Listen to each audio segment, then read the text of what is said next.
अस्सलाम वालेकुम नाजरीन, बाज़ तहरीरें ऐसी होती हैं जिनको पढ़ते ही इंसान उनके सहर में गिरफ्तार हो जाता है, क्योंकि वो तहरीर या तो आपकी ज़िंदगी के बिल्कुल करीब होती है या आपने उसका मुशाहिदा बहुत करीब से किया होता है।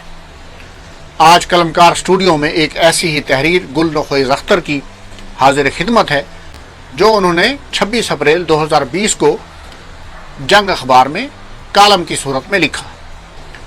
तो आइए सुनते और देखते हैं। मजमून का नाम है शकील लंगड़ा। वैसे तो मजमून का नाम उन्होंने एक बुरे दोस्त के लिए लिखा है, लेकिन मैं इस मजमून का नाम दूंगा शकील लंगड़ा। तो आइए देखते और सुनते हैं।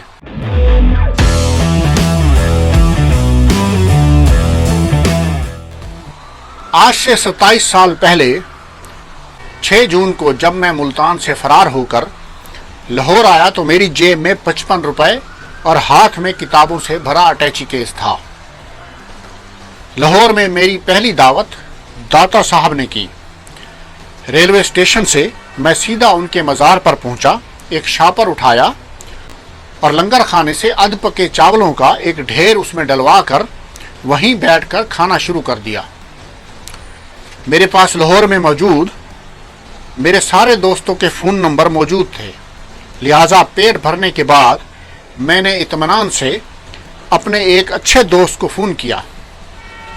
मेरी आवाज़ सुनकर वो बहुत खुश हुआ, लेकिन जब उसे पता चला कि मैं वाकई लाहौर आ गया हूँ तो वो परेशान सा हो गया। उसके लहजे में बेबसी उतर आई। घघिया कर बोला, हमारे घर का माहौल तो तुम्हें पता है, अब्बू कभी भी किसी गैर को घर में रहने की इजाज़त नहीं देंगे।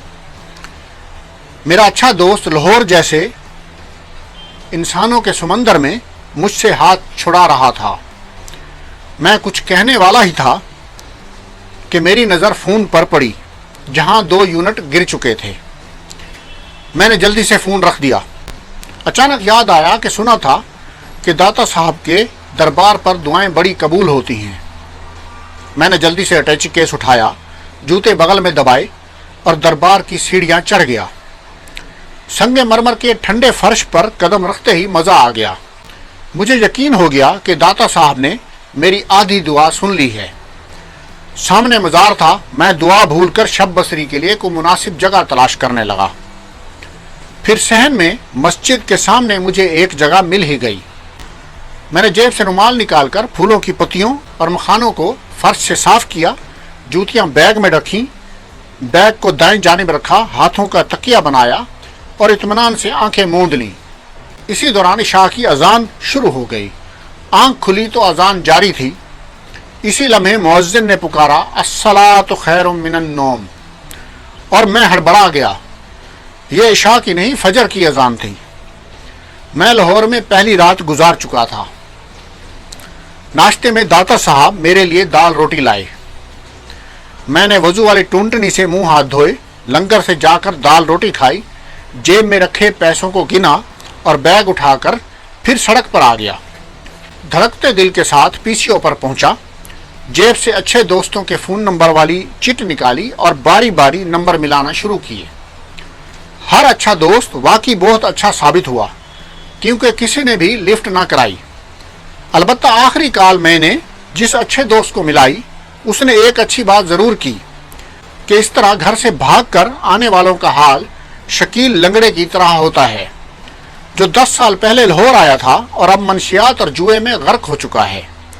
मुझे फौरन याद आया कि मेरे पास शकील लंगड़े का भी नंबर है। मैंने कॉल ख़त्म की और अटैची केस खोलकर उसमें से किताबें निकाल कर चेक करना शुरू कर दी। एक किताब के आखिरी सफ़े पर कच्ची पेंसिल से लिखा हुआ शकील लंगड़े का नंबर मिल गया। शकील लंगड़ा मुल्तान में मेरे साथ पल बढ़कर जवान हुआ था। इंतहा का लोफर और आवारा इंसान था।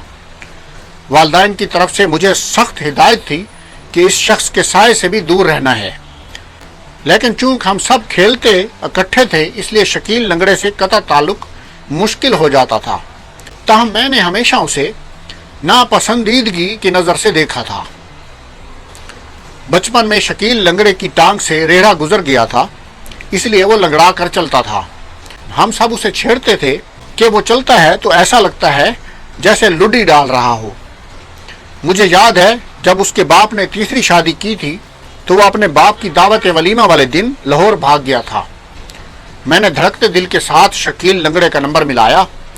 دوسری طرف سے ایک غلیظ گالی کے ساتھ آواز آئی، کون ہے بے تو؟ میں نے جلدی سے اپنا نام بتایا۔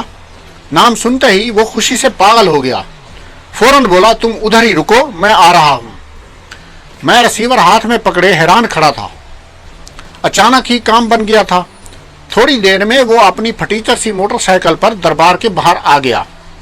مجھے دیکھتے ہی اس کے پیلے پیلے دانت نکل پڑے اور وہ بے اختیار مجھ سے لپٹ گیا۔ اس نے مجھے موٹر سائیکل پر بٹھایا اور ایک کچی سی بستی کے ٹوٹے پھوٹے گھر میں لے آیا۔ اس کے سارے جواری دوست یہاں رہتے تھے اور ہر وہ کام کرتے تھے جو کوئی بھی برا انسان کر سکتا ہے۔ شکیل لنگڑے کے اس گھر میں مجھے 2 ماہ گزارنے کا موقع ملا۔ اس دوران نہ اس نے مجھ سے کرایہ مانگا، نہ کھانے کے پیسے، بلکہ الٹا 100-200 مجھے پکڑا دیتا۔ وہ اور اس کے برے دوست بہت ہی برے تھے، لیکن جب میں شہاب نامہ خریدنا چاہتا تھا تو ان برے دوستوں نے جوئے کے پیسے میرے ہاتھ پر رکھ دیے، اور جو میں نے اپنی زندگی میں پہلی بار ایک بیش قیمت کتاب خریدی۔ رسالوں کو بذریعہ ڈاک اپنی تحریریں بھیجنے کے لیے ڈاک ٹکٹ اور لفافے بھی شکیل لنگڑا فراہم کیا کرتا تھا۔ میری لائبریری میں رکھی ہوئی متعدد کتابیں شکیل لنگڑے کی محرون منت ہیں۔ 27 سال گزر چکے، شکیل لنگڑا پولیس مقابلے میں مارا جا چکا ہے۔ اس کی لاش کو لاوارث قرار دے کر دفنا دیا گیا ہے۔ میانی صاحب میں اس کی گمنام سی قبر آج بھی موجود ہے۔ میں جب بھی اس کی قبر پر جاتا ہوں بغیر کچھ پڑھے آ جاتا ہوں۔ کسی نے بتایا تھا کہ ایسے برے لوگوں کے لیے بخشش کی دعا بھی نہیں کرنی چاہیے، لیکن پتہ نہیں کیوں مجھے لگتا ہے کہ اگلے جہان میں جب کوئی کسی کو نہیں پہچانے گا، شکیل لنگڑا ضرور کہیں سے نکلے گا اور مجھے جپھی ڈال لے گا۔ بہت شکریہ۔ آخر میں ہمیشہ کی طرح آپ سے گزارش ہے کہ میرے قلمکار چینل کو لائک کیجئے، سبسکرائب کیجئے اور بیل کے آئیکن کو ضرور دبائیے تاکہ میری ویڈیوز آپ تک بر وقت پہنچ سکیں۔ بہت شکریہ۔